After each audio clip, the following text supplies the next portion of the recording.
as concerning their felicity and misery nature hath made men so equal in the faculties of body and mind, as that though there be found one man sometimes manifestly stronger in body, or of quicker mind than another, yet when all is reckoned together, the difference between man and man is not so considerable, as that one man can thereupon claim to himself any benefit to which another may not pretend, as well as he.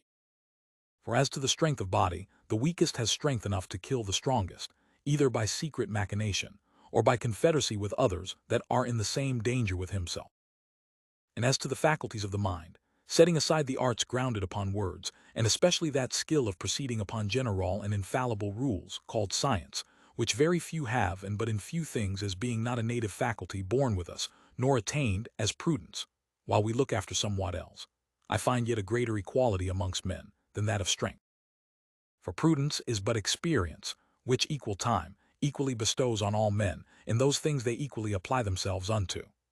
That which may perhaps make such equality incredible is but a vain conceit of one's own wisdom, which almost all men think they have in a greater degree than the vulgar, that is, than all men but themselves and a few others whom by fame or for concurring with themselves they approve. For such is the nature of men, that howsoever they may acknowledge many others to be more witty, or more eloquent, or more learned, yet they will hardly believe there be many so wise as themselves, for they see their own wit at hand and other men's at a distance. But this proveth rather that men are in that point equal than unequal. For there is not ordinarily a greater scene of the equal distribution of anything, than that every man is contented with his share. From equality proceeds diffidence, from this equality of ability ariseth equality of hope in the attaining of our ends. And therefore if any two men desire the same thing, which nevertheless they cannot both enjoy, they become enemies and in the way to their end, which is principally their own conservation, and sometimes their delectation only, endeavor to destroy or subdue one another. And from hence it comes to pass, that where an invader hath no more to fear than an other man's single power, if one plant, sow, build, or possess a convenient seat, others may probably be expected to come prepared with forces united, to dispossess, and deprive him not only of the fruit of his labor, but also of his life or liberty. And the invader again is in the like danger of another. From diffidence war, and from this diffidence of one another, there is no way for any man to secure himself, so reasonable as anticipation, that is, by force or wiles to master the persons of all men he can, so long, till he see no other power great enough to endanger him, and this is no more than his own conservation requireth, and is generally allowed. Also because there be some, that taking pleasure in contemplating their own power in the acts of conquest, which they pursue farther than their security requires, if others, that otherwise would be glad to be at ease within modest bounds, should not by invasion increase their power, they would not be able long time, by standing only on their defense, to subsist. And by consequence, such augmentation of dominion over men, being necessary to a man's conservation, it ought to be allowed him. Again, men have no pleasure, but on the contrary a great deal of grief in keeping company, where there is no power able to overawe them all. For every man looketh that his companion should value him, at the same rate he sets upon himself, and upon all signs of contempt, or undervaluing, naturally endeavors as far as he dares, which amongst them that have no common power to keep them in quiet, is far enough to make them destroy each other, to extort a greater value from his contemners, by domage, and from others by the example. So that in the nature of man, we find three principal causes of quarrel. First, competition; secondly, diffidence; thirdly, glory. First maketh men invade for gain, the second for safety, and the third for reputation. The first use violence, to make themselves masters of other men's persons, wives, children, and cattle; the second to defend them; the third for trifles, as a word, a smile, a different opinion, and any other scene of undervalue, either direct in their persons or by reflection in their kindred, their friends, their nation, their profession, or their name. Out of civil states, there is always war of every one against every one. Hereby it is manifest, that during the time men live without a common power to keep them all in awe, they are in that condition which is called war, and such a war as is of every man against every man. For warre consisteth not in battle only, or the act of fighting, but in a tract of time, wherein the will to contend by battle is sufficiently known, and therefore the notion of time is to be considered in the nature of war, as it is in the nature of weather.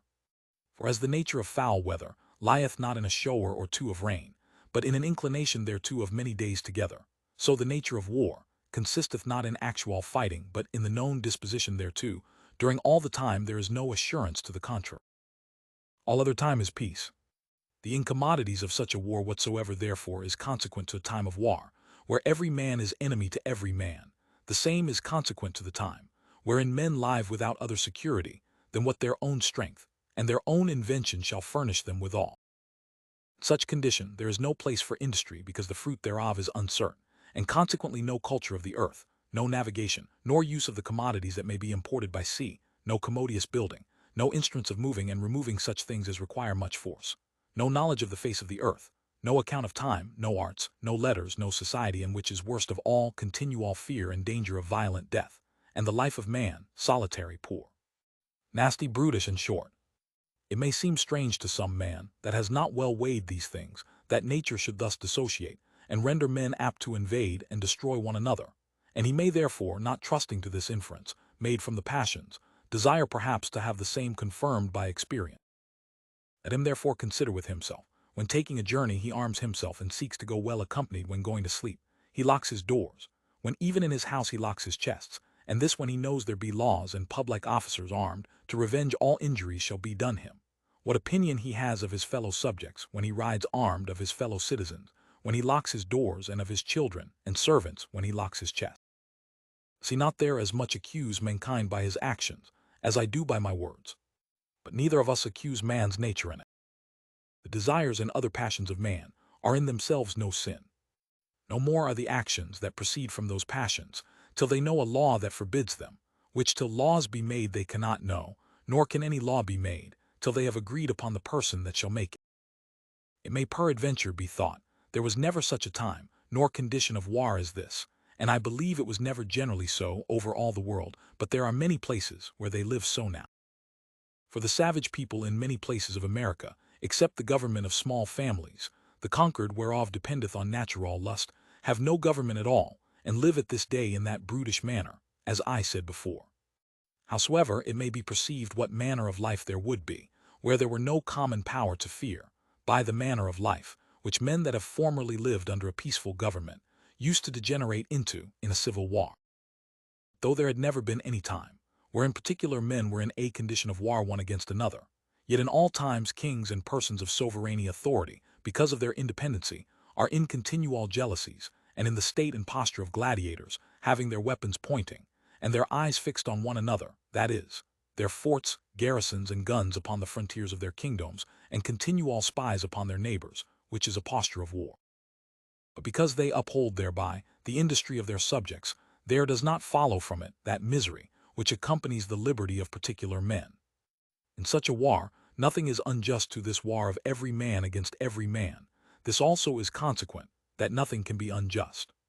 The notions of right and wrong, justice and injustice have there no place. Where there is no common power, there is no law; where no law, no injustice. Force and fraud are in war the two cardinal virtues. Justice and injustice are none of the faculties neither of the body nor mind. If they were, they might be in a man that were alone in the world, as well as his senses and passion. They are qualities that relate to men in society, not in solitude. It is consequent also to the same condition, that there be no propriety, no dominion, no mine and thine distinct, but only that to be every man's that he can get, and for so long as he can keep it. And thus much for the ill condition, which man by mere nature is actually placed in, though with a possibility to come out of it, consisting partly in the passions, partly in his reason. The passions that incline men to peace, the passions that incline men to peace, are fear of death, desire of such things as are necessary to commodious living, and a hope by their industry to obtain them. And reason suggesteth convenient articles of peace, upon which men may be drawn to agreement. These articles are they, which otherwise are called the laws of nature, whereof I shall speak more particularly in the two following chapters.